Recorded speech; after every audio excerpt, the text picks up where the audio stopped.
দেখেন প্রত্যেকটা কোম্পানির এই টাওয়ারগুলা কিভাবে আকাশ ছোঁয়া দাঁড়িয়ে আছে, সুপারি গাছের মতো, তাল গাছের মতো দাঁড়িয়ে আছে। হ্যাঁ, কিন্তু এটা কোনো কাজের না। মানুষের মিনিট এবং এমবি মেয়াদ চলে যাচ্ছে, 3 দিন হয় কারেন্ট নাই, নেটওয়ার্ক নাই।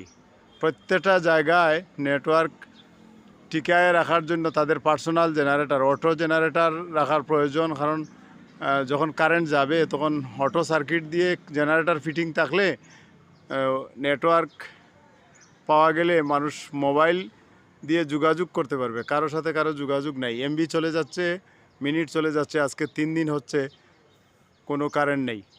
তা কারেন্ট নাই, এই টাওয়ারগুলো এখানে রাখার কী মানে আছে? হ্যাঁ, কেউ প্রতিবাদ করে না, নীরবে হাজার হাজার কোটি কোটি টাকা